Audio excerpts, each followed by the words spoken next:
नमस्कार साथियों और विद्यार्थियों। इस वीडियो के अंतर्गत हम क्षितिज भाग 2 के पाठ पद, जिसके रचयिता सूरदास जी हैं, के चौथे पद हरि हैं राज नीति पढ़ियाय का सासुर वाचन, संदर्भ प्रसंग एवं विशेषता सहित इसकी व्याख्या पढ़ेंगे। तो आइए सबसे पहले इसका सासुर वाचन करते हैं। हरि हैं राज नीति पढ़ियाय, हरि हैं राज नीति पढ़ियाय। समझी बात कहत मधुकर के, समझी बात कहत मधुकर के, समाचार सब पाए। हरि हैं राज नीति पढ़ियाय। इक अति चतुर होते पहले ही, इक अति चतुर होते पहले ही, अब गुरु ग्रंथ पढ़ाए। हरि हैं राज नीति पढ़ियाय। बड़ी बुद्धि जानी जो उनकी, बड़ी बुद्धि जानी जो उनकी, जोग संदेश पठाए। हरि हैं राज नीति पढ़ियाय। ऊधो भले लोग आगे के, ऊधो भले लोग आगे के, परहित डोलत धाय। हरि हैं राज नीति पढ़ियाय।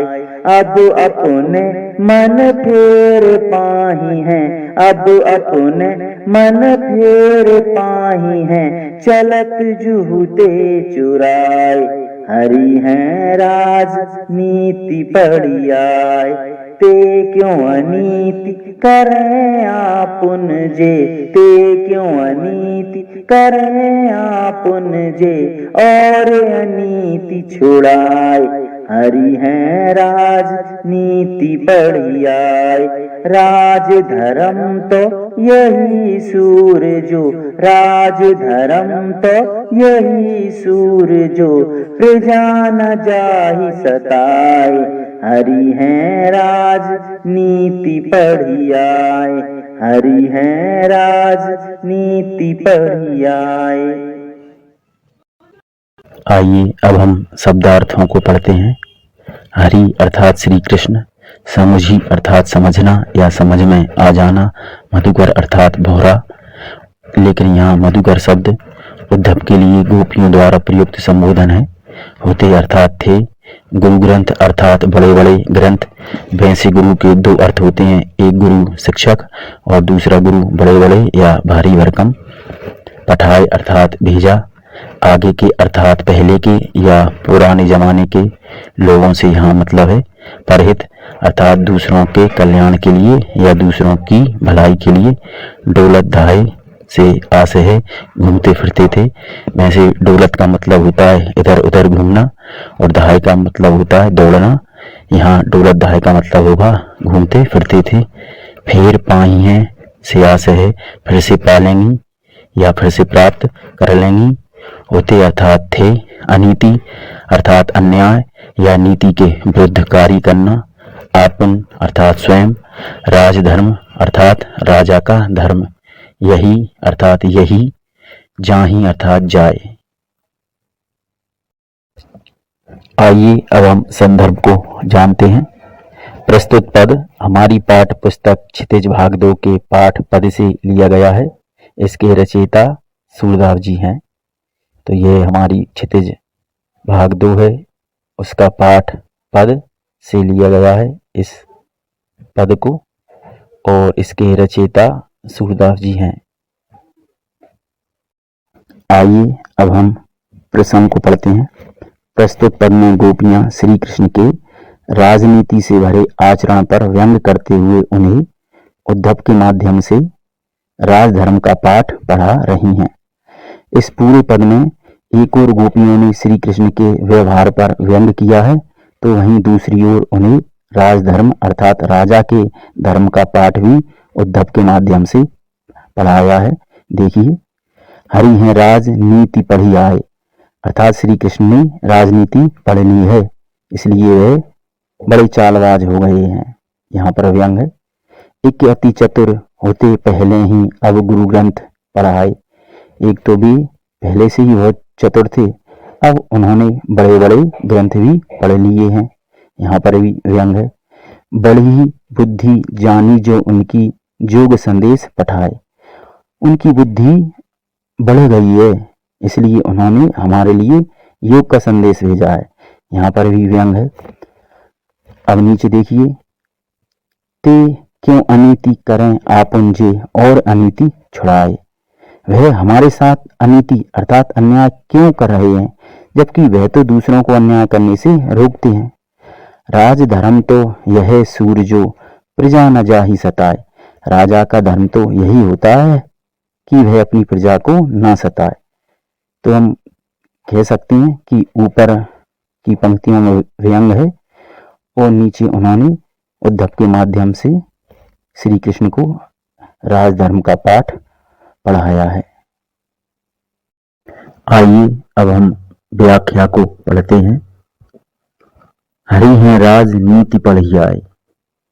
उद्धव की बातें सुनकर गोपियां एक दूसरे से कहती हैं कि लगता है श्री कृष्ण ने राजनीति पढ़ ली है। हरि अर्थात श्री कृष्ण। गोपियां व्यंग करते हुए यह कहना चाह रही हैं कि श्री कृष्ण कुटिल राजनीतिज्ञ हो गए हैं। राजनीति पढ़ने से वह कुटिल राजनीतिज्ञ हो गए हैं, अर्थात चालबाज हो गए हैं। तभी तो स्वयं आने के स्थान पर अपना दूत भेज दिया है। तो यहाँ गोपियों ने श्री कृष्ण पर व्यंग किया है कि वह राजनीति पढ़कर कुटिल राजनीतिज्ञ हो गए हैं। समझी बात कहत मधुकर के समाचार सब पाए। गोपियां एक दूसरे से कहती हैं, हे सखी, क्या तुम्हें समझ आ गई श्री कृष्ण के योग संदेश की बात जो उद्धव जी कह रहे हैं?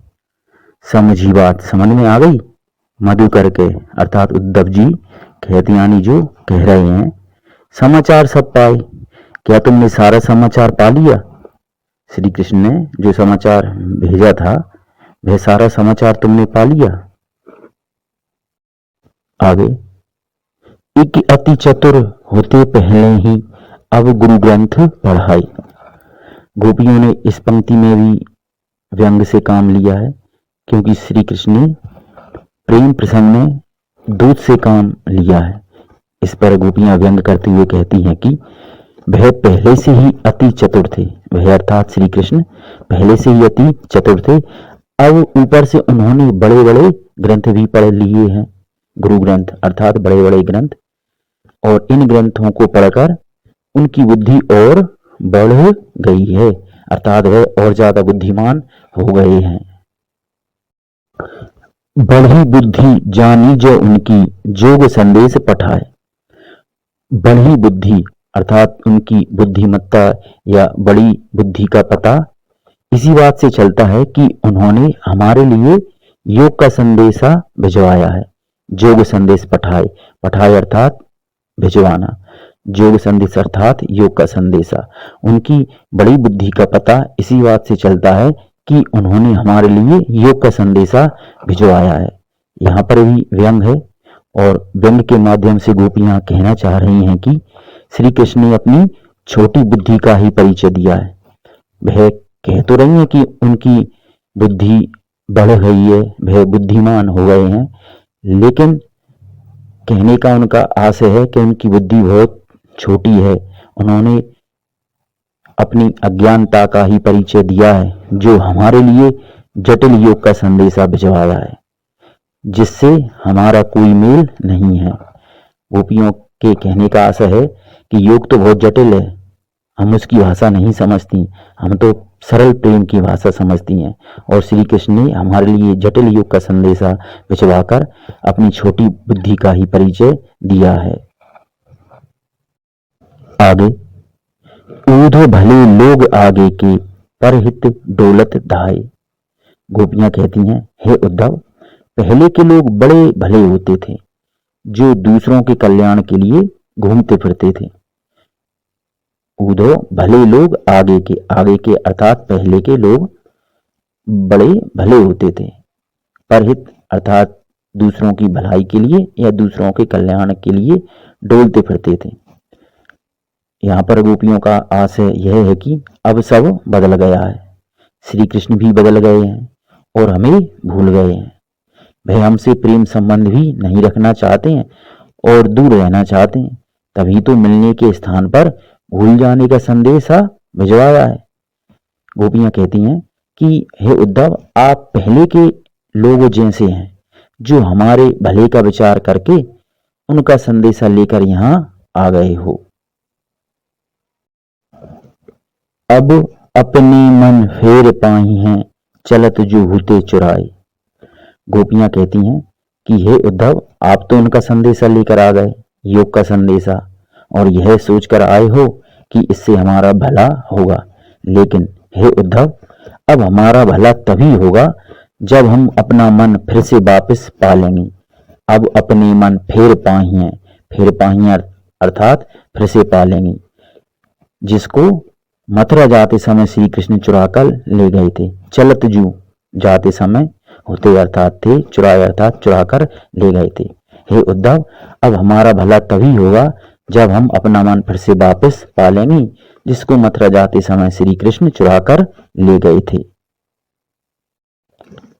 आगे, ते क्यों अनीति करें आपुन जे और अनीति छुड़ाए।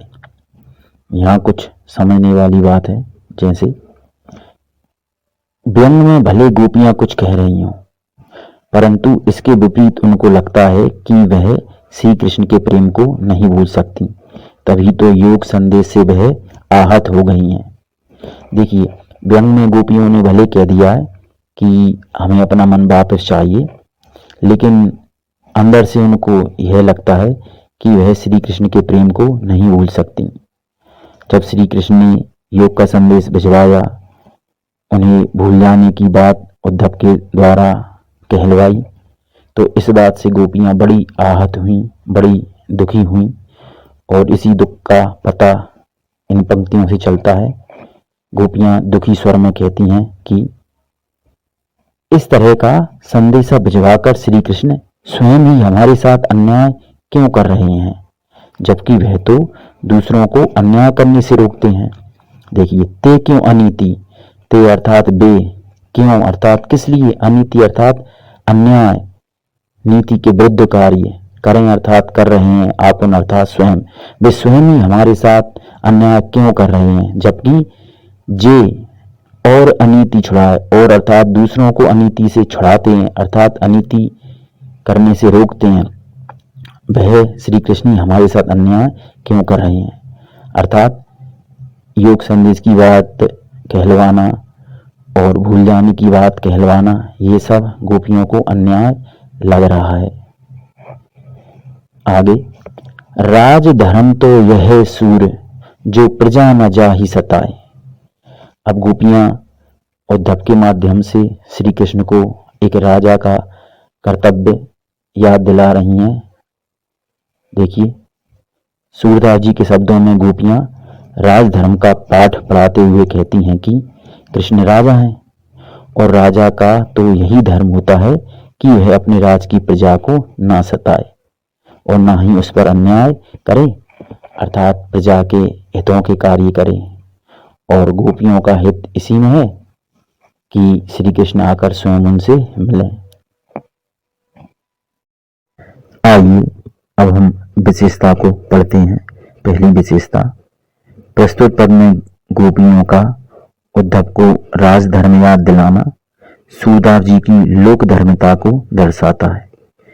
लोक धर्मिता से आशय है सूरदास जी की वह सोच जो यह बताती है कि एक राजा का क्या कर्तव्य होना चाहिए, राजा को अपनी प्रजा के साथ किस तरह का व्यवहार करना चाहिए, राजा को प्रजापालक होना चाहिए, प्रजा के हितों का ध्यान रखने वाला होना चाहिए।